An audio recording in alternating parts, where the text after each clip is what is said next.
I never thought my life would change with a single phone call. At that time, I was exhausted, broke, and barely holding myself together. My days were a cycle of cheap coffee, long shifts, and the constant fear of being thrown out of my tiny apartment. Then came the offer, strange, unbelievable, and almost insulting. Someone wanted to pay me to date a billionaire, a woman everyone described as impossible, cold, and cruel. At first, I laughed at it. Who would even think of something like that? But when I heard the amount of money, my laughter turned into silence. It was more than I had ever seen in my account. Enough to pay rent, enough to breathe, enough to live without the constant weight of worry. Still, the idea scared me. Dating someone not because of love, but because of a contract? It felt wrong, like selling a part of myself. And then they told me her name.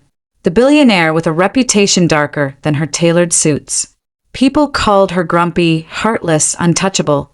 Someone who destroyed anyone foolish enough to get too close.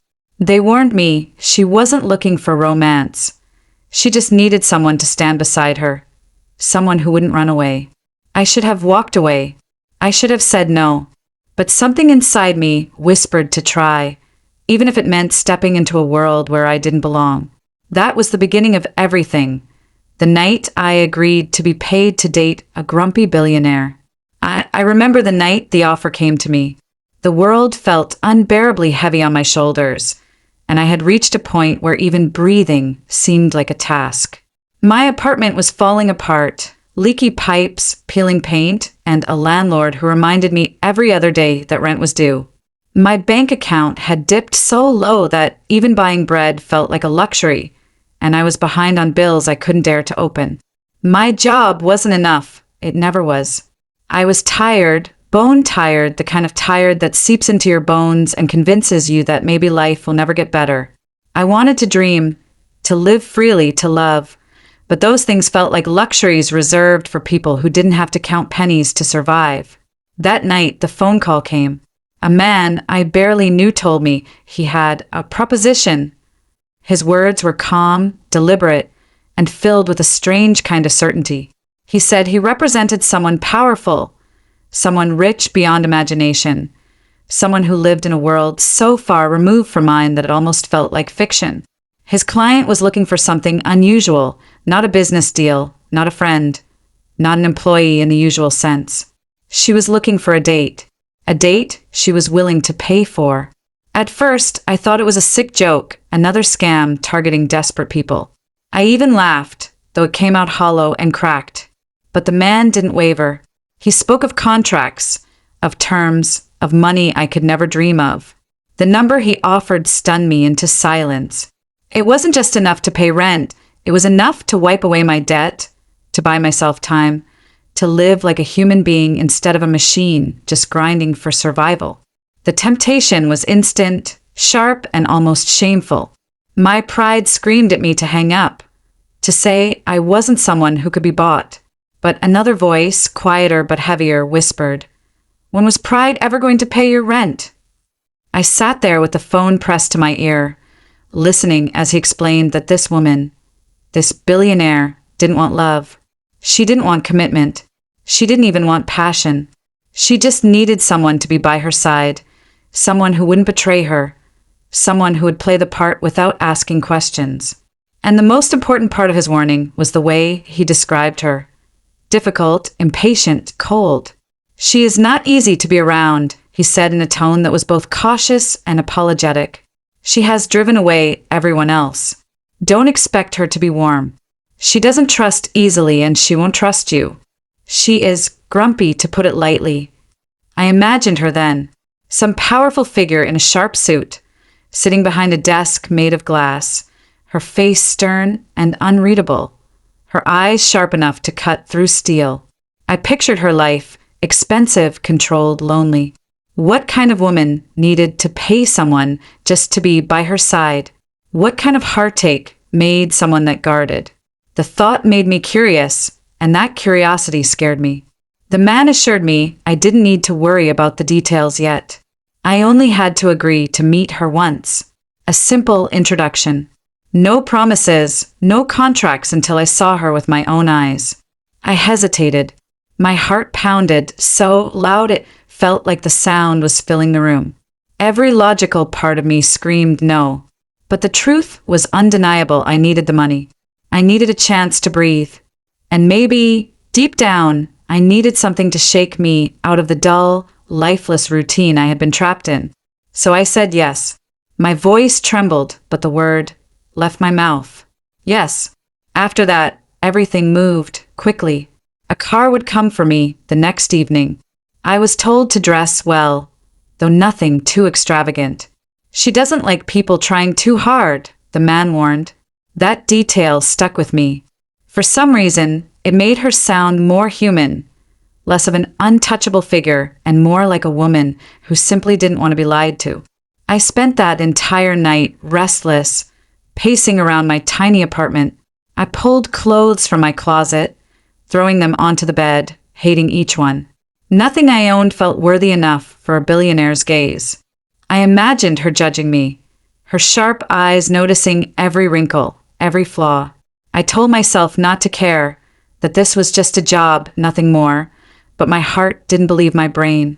There was a strange heaviness inside me, like I was walking into something that would change me, even though I didn't know how. Morning came with no sleep, just a stomach full of nerves.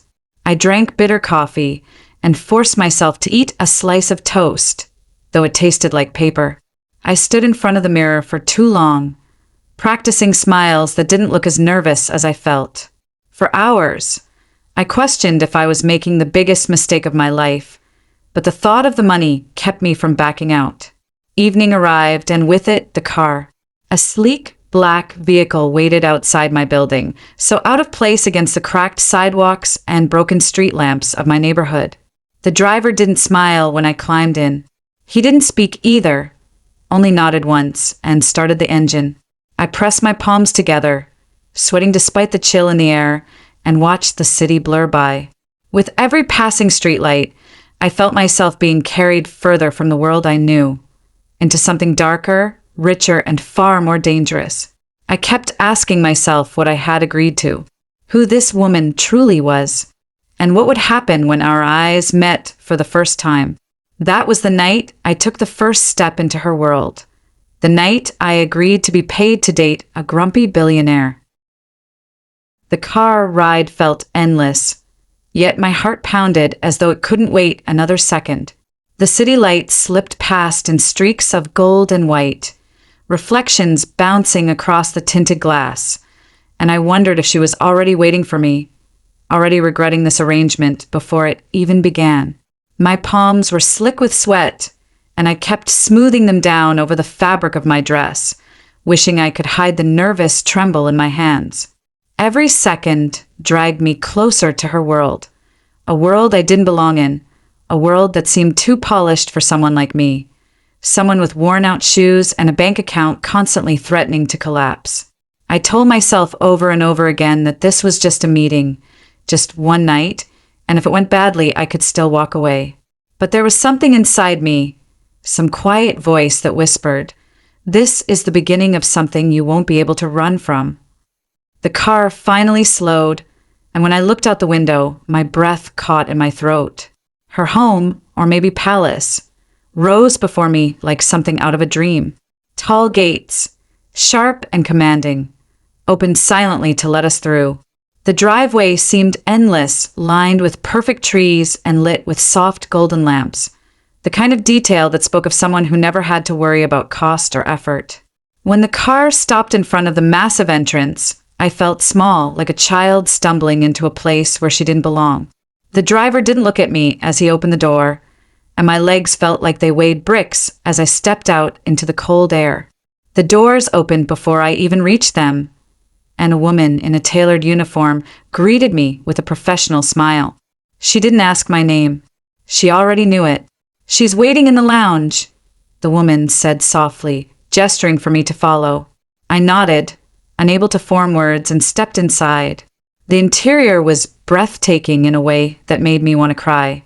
Everything was flawless, marble floors that gleamed under the soft lighting, walls hung with art that looked too rare to even breathe near, furniture arranged so carefully it seemed untouched. I felt like one wrong move would shatter the perfection of it all. As I walked, the sound of my footsteps echoed faintly, and I kept wishing I could disappear into the shadows. This wasn't my world. I didn't deserve to even be here. But my nerves were silenced the moment I stepped into the lounge and saw her for the first time. She was sitting near the window, framed by the glow of the city lights behind her. Her posture was sharp, commanding, her presence filling the room with an intensity one couldn't explain. She wore a black suit, perfectly tailored, the kind of clothing that looked like it was made to remind everyone of her power. Her legs were crossed, her hand resting loosely against the armrest, and when her eyes lifted to meet mine, I felt the air leave my lungs. They were cold, impossibly cold, but piercing, like she could see right through me in a single glance. Her expression didn't shift, not even slightly. No smile, no warmth, only sharp observation.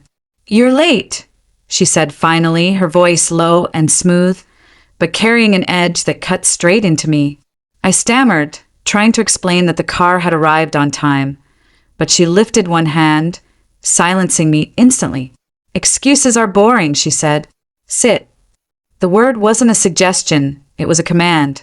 My body moved before my brain caught up, and I sat in the chair across from her, stiff and unsure what to do with my hands. For a moment, silence stretched between us, heavy and suffocating. I could hear the faint ticking of a clock somewhere behind me, and I realized she wasn't looking at me like a person. She was studying me, analyzing me as though I were a product she was deciding whether to buy. Finally, she spoke again. "Do you know why you're here?" The question made my throat dry, and I nodded carefully.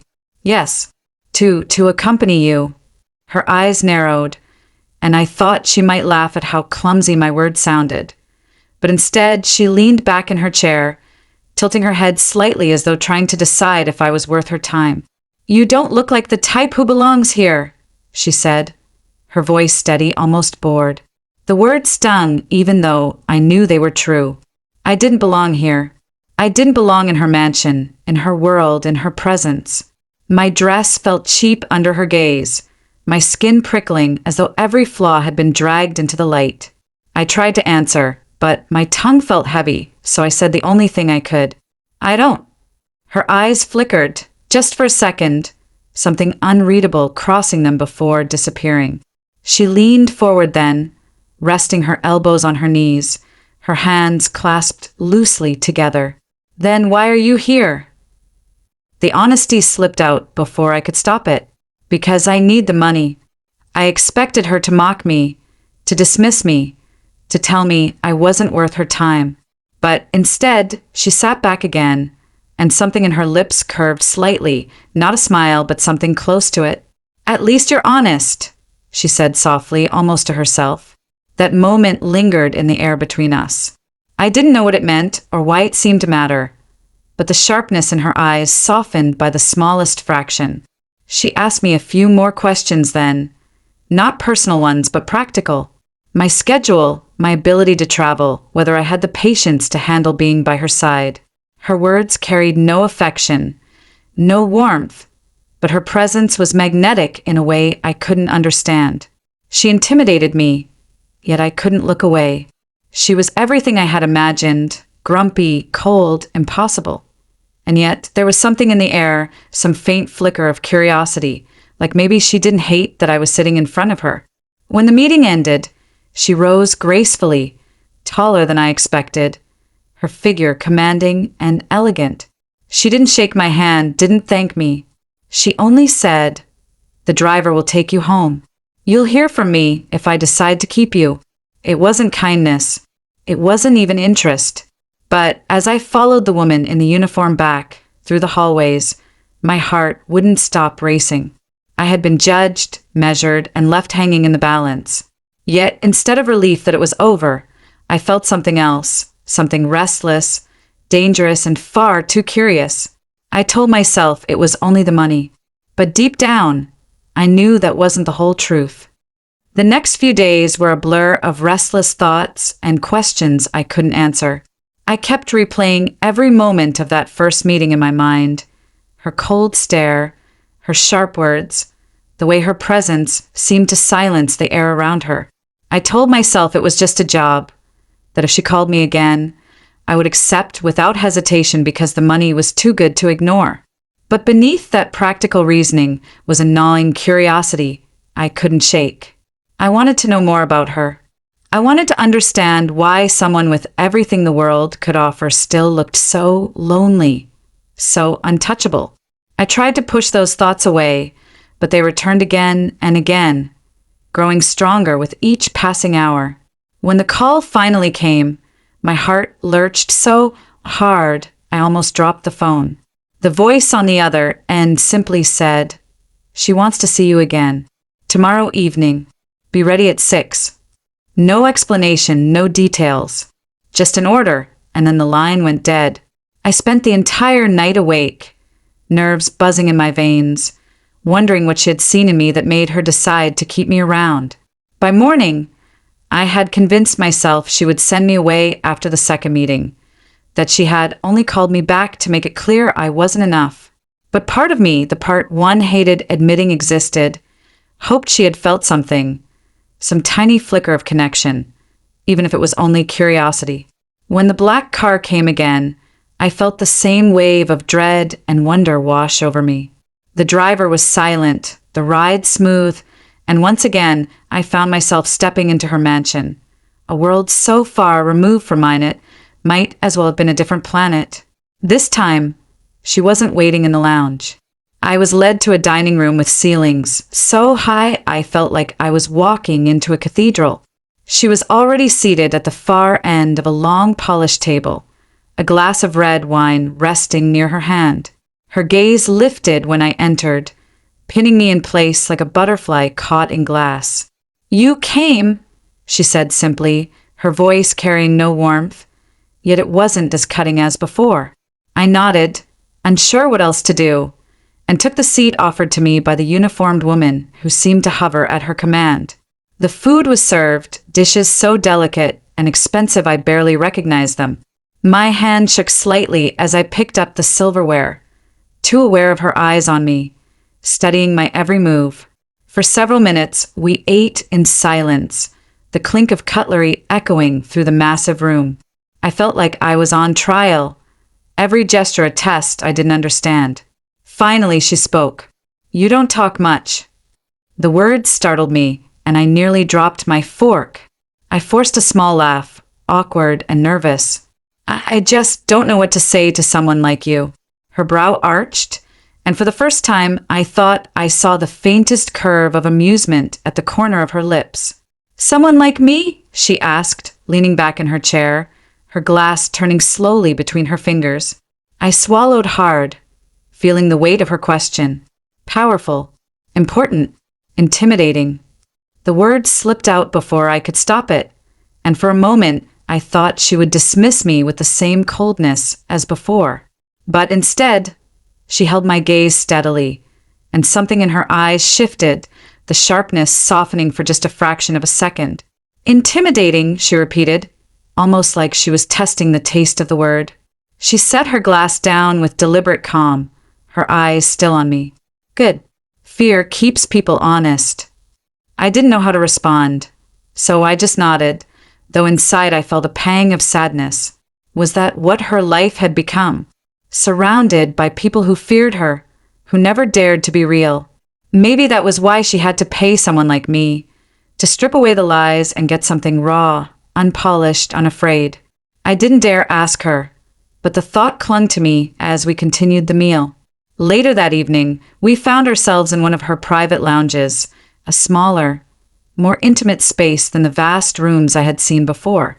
Books lined the walls, soft music hummed in the background, and for the first time, the atmosphere didn't feel like it was suffocating me. She poured herself another glass of wine and sat across from me, her posture as controlled as always, yet there was something different in her eyes, something tired, something fragile that I hadn't noticed before. Out of nowhere, she asked me, "Why did you really say yes?"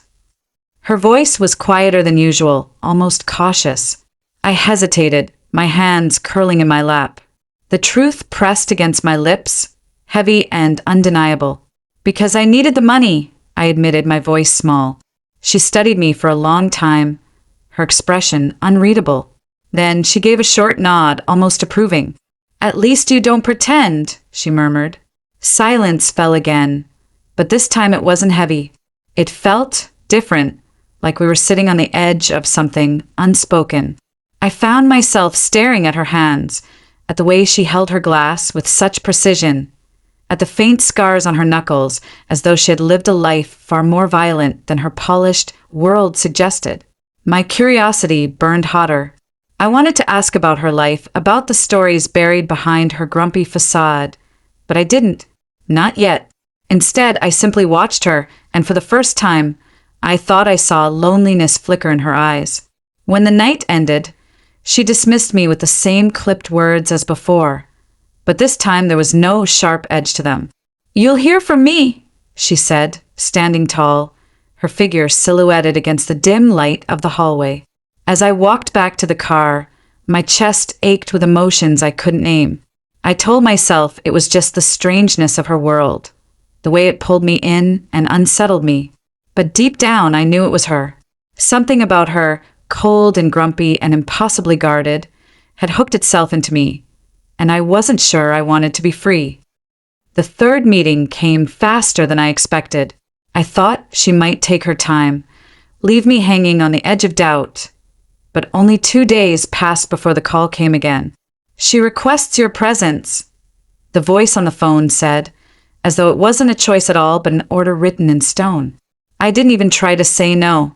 My body agreed before my mind could catch up, and once again, I found myself preparing in the same small apartment, pulling clothes from the closet that never felt enough for her world. I stood in front of the mirror longer than usual, staring at myself, trying to understand why she kept calling me back. I wasn't glamorous. I wasn't rich. I wasn't someone who belonged in her life. Yet, she wanted me there. That fact alone kept my stomach tied in knots of both fear and anticipation. This time, when the car stopped in front of her mansion, I wasn't led to the dining room or the lounge. Instead, the woman in uniform guided me down a hallway I hadn't seen before. The air felt different here, quieter, more private, like a place reserved only for the pieces of her she didn't show to the world. The room I entered was a library, vast and elegant, but alive with warmth. Tall shelves reached toward the ceiling, overflowing with books. A soft fire glowed in the hearth, casting a golden hue across the room, and a grand piano sat silently near the window. She was there, sitting in an armchair with a book in her hands. When she looked up, her eyes found mine instantly, sharp but softer than before, as if she had been expecting me. "You're on time," she said, her voice still cool, but lacking the sting of judgment. I smiled nervously, unsure how to respond, and she gestured toward the seat across from her. "Sit." I hate shouting across the room. I obeyed, lowering myself into the chair, my eyes drifting over the endless rows of books. I couldn't stop myself from whispering, "It's beautiful in here." For the first time, her expression shifted, not into a smile exactly, but into something gentler, something almost nostalgic. "It's the only room in this house that feels like mine," she admitted quietly, closing the book in her lap. That confession startled me. I glanced around the polished wood, the shelves filled with stories, the faint smell of old paper and ink. It was easy to forget the cold perfection of the rest of the mansion while sitting here. "Do you read all of them?" I asked before I could stop myself. She arched a brow, her lips curving into a faint smirk. "What kind of person buys books just to let them collect dust?" Her answer was sharp, but there was a playful undertone, a spark of life I hadn't seen before. Something in me softened, and I leaned forward slightly. "What's your favorite?" The question hung in the air, and for a moment I worried I had pushed too far. But then she tilted her head, her eyes narrowing thoughtfully. "There isn't just one," she said, her voice quieter now. "But I like stories where people are forced to show who they really are, where the masks fall away." Her gaze locked onto mine with those words, and my breath caught in my throat. It felt like she was speaking about herself, not the books. She held my stare for a long moment before looking away, her composure slipping back into place like armor. The night unfolded differently from the others. There was no formal dinner, no cold distance. Instead, we shared wine by the fire, the flames casting shadows across her face, softening the edges that always seemed so sharp. She asked me questions, not many, but enough to make me feel like she wanted to know me, not just keep me around. I told her about the bookstore I used to visit as a child, about the way I would sit on the floor between the shelves because we couldn't afford to buy the books. She listened, silent but attentive, her eyes never leaving mine. For the first time, I felt like she wasn't just studying me, she was seeing me. As the hours passed, the conversation grew lighter. At one point, I made a clumsy joke about how out of place I felt in her mansion, and to my shock, she actually laughed. It was short, quiet, almost reluctant, but it was real. The sound sent warmth rushing through me, and I found myself smiling, wanting desperately to hear it again. I realized then that behind all her grumpiness and guarded words, there was someone who could laugh, someone who could feel, someone who might be hiding because the world had been too cruel to her. When she rose from her chair to pour us more wine, I caught myself watching her more closely than before. The graceful way she moved, the strength in her posture, the way the firelight traced the lines of her face. My chest tightened, a dangerous warmth building inside me. I reminded myself that this was a job, that money was the only reason I was here, but the thought felt weak and hollow. The truth was harder to ignore with every passing second. I was drawn to her, pulled in by something deeper than I could explain. As the night grew late, she surprised me again by opening up about her past. Not much, just fragments, a childhood spent in strict households, betrayals from people she once trusted, the weight of a family name that demanded perfection. Her voice didn't waver, but I could feel the tension beneath her words, like scars she carried in silence. I wanted to reach out, to tell her she didn't have to be alone in that pain, but I stayed still, afraid of breaking the fragile moment between us. When it was finally time to leave, she didn't dismiss me with the same coldness as before. Instead, she walked me to the door herself, her expression unreadable, but her eyes lingering on me just a second longer than necessary. "You'll come back," she said, not as a question, but as a statement, as though she already knew the answer. I nodded, my throat tight, and stepped into the waiting car.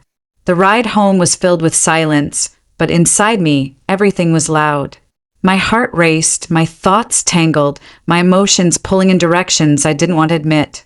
I told myself again that this was about money, about survival, about a deal I had made. But as I sat there in the darkness, the image of her sitting by the fire, the sound of her reluctant laugh, the glimpse of vulnerability in her eyes replayed over and over in my mind. And for the first time, I realized I was in danger, not from her temper, not from her power, but from the truth growing quietly inside me. I was falling for her, slowly, helplessly, and I didn't know how to stop. The days leading up to the next meeting were unbearable.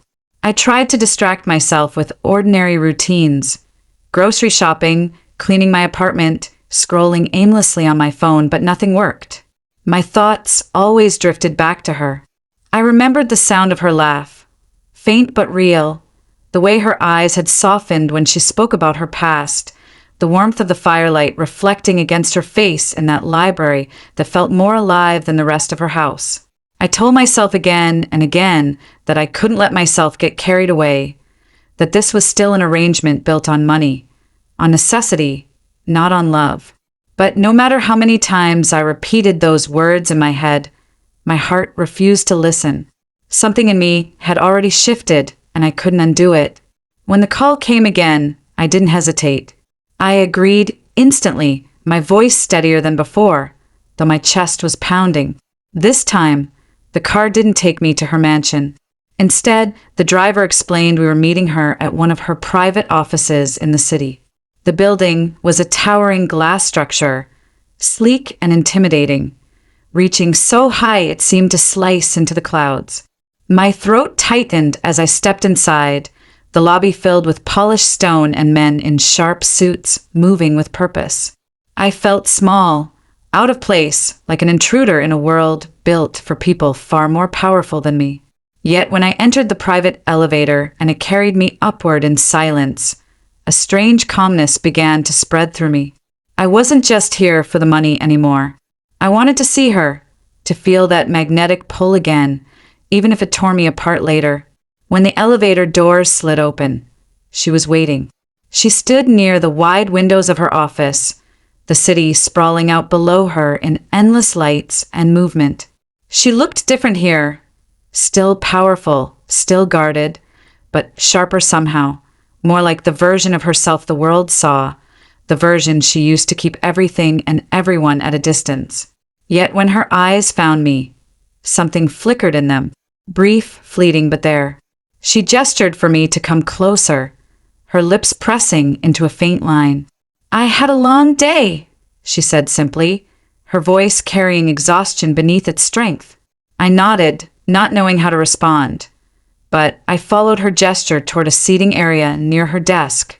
She poured herself a glass of something amber and strong, and after a pause, she poured one for me too. I hesitated, the burn hitting my throat instantly, but I didn't complain.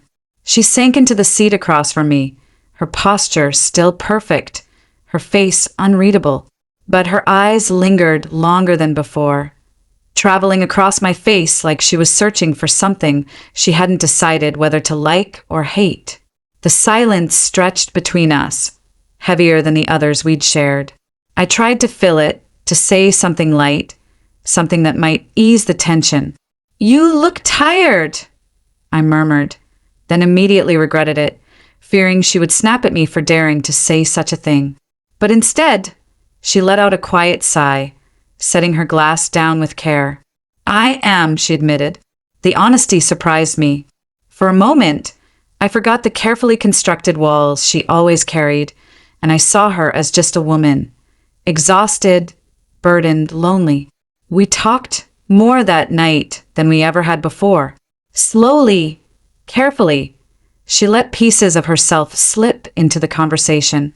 She told me about the empire she managed, about the endless responsibilities, about how trust had become a luxury she couldn't afford. She spoke of betrayals, not in detail, but enough to paint a picture of scars carved deep into her. Her voice never cracked, but I could feel the weight of every word. I listened, my heart aching, wanting so badly to tell her she didn't have to carry it all alone. But I knew she wasn't ready to hear that, not yet. The longer we spoke, the closer I felt to her. And yet, the guilt grew heavier inside me. Every time she opened up, every time her eyes softened just a little, I felt like a thief stealing something that wasn't mine to take. Because she didn't know the truth. She didn't know that this all started with money, with a contract, with me agreeing to be paid to stand at her side. And the deeper I fell for her, the more that secret burned inside me like a poison. I wanted to confess, to tell her everything, but the fear of losing her silenced me. If she knew, she would send me away without hesitation, and I couldn't bear the thought of never seeing her again. As the night went on, I noticed her watching me differently. Her gaze lingered on me longer than it should have. Her voice softened when she said my name. Her body leaned just a fraction closer when she spoke. There was a moment, fleeting but undeniable, when her hand brushed against mine as she reached for her glass. The touch was light, accidental perhaps, but it sent a rush of heat through me, and I saw the same flicker in her eyes before she pulled away. It was in that moment I realized she felt it too. The pull, the dangerous thread tying us together. When it was time to leave, she walked me to the elevator herself. For a long moment, we stood there in silence, the city lights shining behind her, painting her like some untouchable figure carved from shadow and fire. I opened my mouth to say something, anything, but no words came. Instead, she spoke first. "You're different," she said softly, almost reluctantly, as though admitting it against her will. My heart hammered in my chest, and I whispered back, "So are you?" The elevator doors opened then, and the moment was gone. I stepped inside, my body trembling with emotions I couldn't control, and as the doors closed between us, I caught one last glimpse of her face, still guarded, still unreadable, but with something new in her eyes. Something dangerous, something fragile. That night, lying awake in my small bed, I finally admitted the truth to myself. I wasn't just falling for her. I had already fallen, and there was no way back. But the secret of how it all began hung over me like a storm, threatening to destroy everything before it could even truly begin. It happened the way storms always do. Quiet at first, then sudden, brutal, and impossible to stop. For weeks, I had been walking on the edge of something fragile, balancing between the truth and the lie, falling deeper into her world while clinging to the secret that chained me. I told myself I would confess before it went too far, that she deserved honesty, that the risk of losing her was still better than betraying her. But every time I opened my mouth, the words refused to come. I couldn't destroy the fragile connection growing between us. I couldn't shatter the look in her eyes when they softened, or the way her voice gentled when she spoke to me.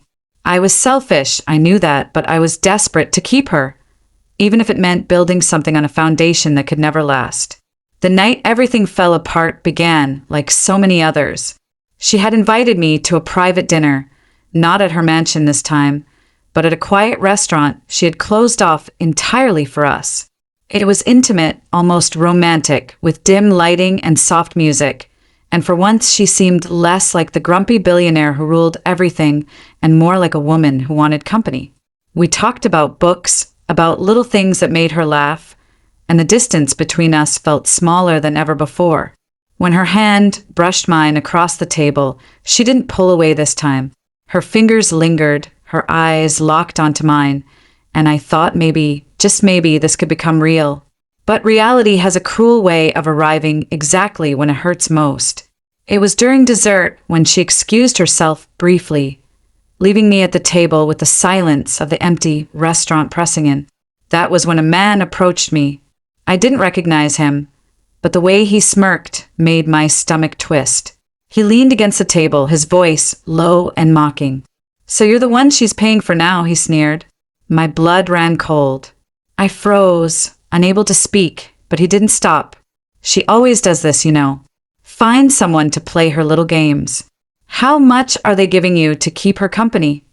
My throat burned as shame surged through me. I tried to tell him to leave, to shut him out, but before I could, she returned. She stopped in her tracks, her eyes narrowing as they flicked between us. The man straightened, his grin widening. "Oh, she didn't tell you," he said, looking at her now. "Your little date here confessed everything. She's in it for the money. Nothing more." The silence that followed was deafening. Her eyes snapped to me, sharp, piercing, colder than I had ever seen them. "Is that true?" she asked, her voice low, but shaking with something that felt like fire beneath ice. My chest constricted.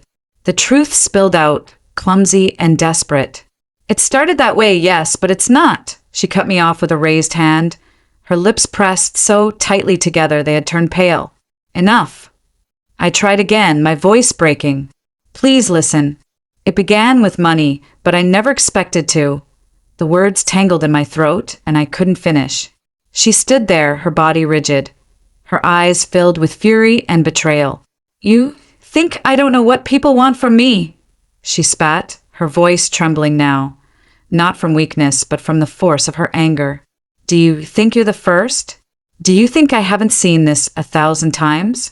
All of you pretending to care, pretending to be different, but in the end it's always the same. Always about what I can give, never about who I am." Tears blurred my vision.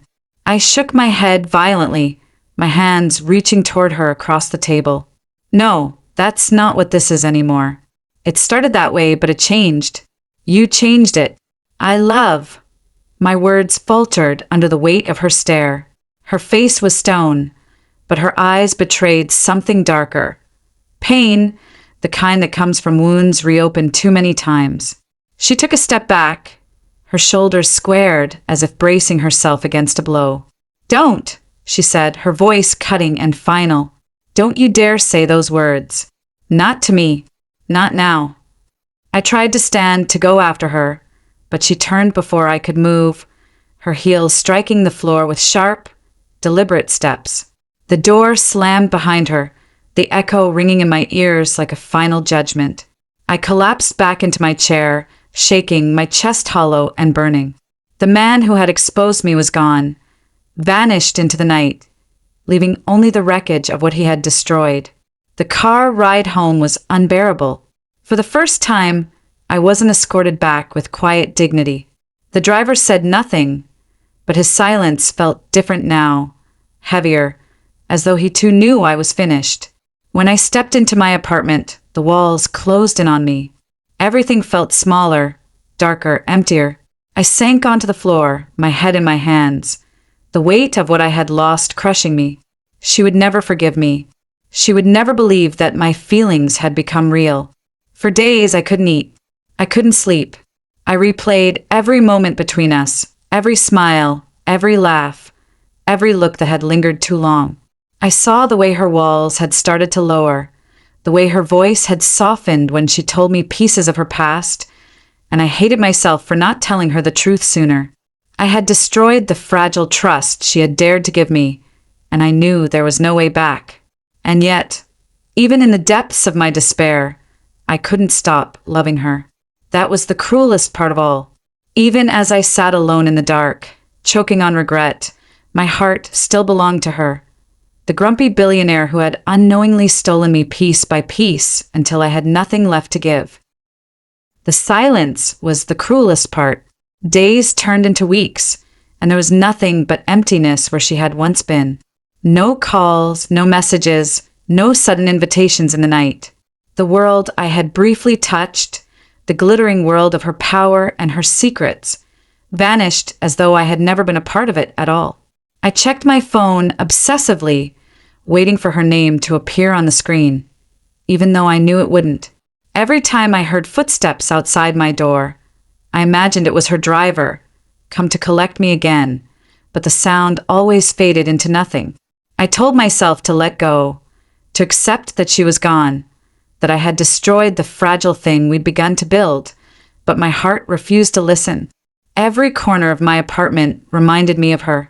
Every quiet moment dragged me back into memories of the way she had looked at me, the way her walls had started to crumble when she let me close.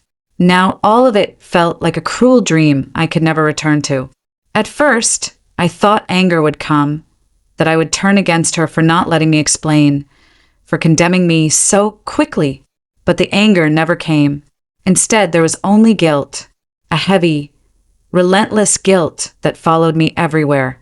I thought about all the moments when I could have told her the truth, when I could have confessed that the arrangement had started with money but had turned into something real. But I had stayed silent, too afraid of losing her. And now that fear had become reality, the silence I had tried to avoid had swallowed me whole. Nights were the worst. I would lie in bed, staring at the ceiling, replaying the last time I had seen her.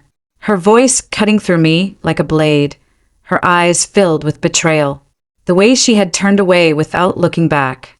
I wondered if she thought of me at all, or if I had already been erased from her life, filed away as just another mistake, another person who had proven her right about the world. I wanted to believe that she still felt something, that the moments we had shared meant as much to her as they had to me, but doubt gnawed at me until I could hardly breathe. I tried to move on. I threw myself into small routines, going for walks, working extra hours, visiting friends who asked too many questions. I smiled when they pressed me about what had been wrong, but the smile never reached my eyes. I couldn't tell them. How could I explain that I had fallen in love with someone untouchable, someone who lived in a world so far from mine that we had only collided because of money? How could I explain that I had betrayed her before I even knew her, and that by the time I wanted to make it right, it was already too late? The shame kept me quiet, locked inside my own isolation. One evening, desperate for distraction, I wandered into a bookstore I hadn't visited in years. I thought maybe a story could pull me away from my own misery, but instead it reminded me of her. The way her eyes lit up when she spoke about books, the gentleness in her voice when she told me how they had been her only companions as a lonely child in a house too big for one soul. Standing in the quiet aisles, I felt the ache of missing her sharper than ever. I ran my fingers over the spines of novels I knew she would love, and the tears came before I could stop them. I pressed my hand to my mouth to muffle the sound, terrified someone would see me breaking apart over a woman who no longer wanted me in her life. Nights blurred together, and my loneliness deepened. I found myself writing letters I never sent, pouring out everything I wished I could say to her. I told her how sorry I was, how much she meant to me, how the money had stopped matching the moment I realized I was falling for her. I filled pages with confessions, with promises, with the raw truth I had been too afraid to speak when I had the chance. When I finished, I tore them all up. She would never believe me now. She would think it was just another lie, another performance meant to trick her into lowering her guard again. But as much as I hated myself, as much as I drowned in regret, I couldn't let go of the hope. It was fragile, foolish even, but it kept me breathing. Somewhere deep inside, I wanted to believe she still thought of me too, that she couldn't erase me completely no matter how much she tried. I imagined her sitting alone in her mansion, surrounded by her wealth and power, but feeling that same hollowness that haunted me. I imagined her remembering the nights when she had let her guard down, when she had laughed with me, when her hand had lingered on mine just a little too long. The city moved on around me. People laughed in cafes, rushed through streets, lived their lives without the weight of my secret. And yet I felt frozen in time, suspended in the moment when she walked away. Every sound of the world felt distant, muffled, meaningless. My world had been her, and without her, everything else had turned gray. I told myself it was over, that there was no coming back from this.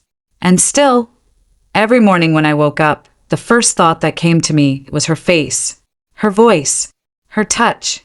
No matter how hard I tried to bury it, the love I felt for her only grew stronger in her absence. It was a cruel, endless ache, when I didn't know how to survive.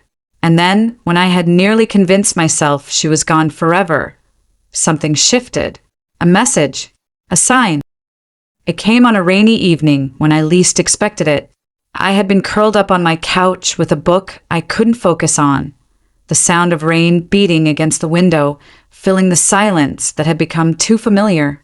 My phone buzzed on the coffee table, and at first I thought it was just another meaningless notification, but when I glanced at the screen, my breath caught.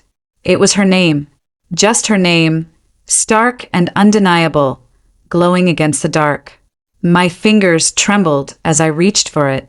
The message was short, almost cold, but it was enough to shake my entire world. Meet me tomorrow, noon, at the park. That was all she wrote, but it was enough to keep me awake the entire night, pacing the small confines of my apartment, torn between hope and fear. I arrived at the park early, my stomach twisted into knots. The sky was still heavy with clouds, the grass slick with the rain from the night before, and the air smelled of damp earth and something electric, as though the world itself was holding its breath. I stood by the old fountain at the center, every passing minute stretching longer than it should. And then she appeared. She was dressed simply in a dark coat and boots, her hair pulled back, her expression unreadable. Even in the gray light, she looked powerful, untouchable, and I felt small in her presence again, like I had the first night we met. For a long moment, neither of us spoke. She stopped a few steps away, her eyes fixed on me, not with the fire of anger this time, but with a measured coolness, as though she was studying me, weighing whether I was worth the words she had come to speak. My chest ached with the need to break the silence, but before I could, she spoke. "Why didn't you tell me?" Her voice was calm, steady, but I could hear the tremor beneath it, the unspoken pain. My throat tightened, but I forced myself to meet her gaze. "Because I was afraid. I whispered, my voice raw. Afraid that if I told you the truth, you'd shut me out before I had the chance to show you that what I feel for you is real. It started with money, yes, but it stopped being about that the moment I got to know you.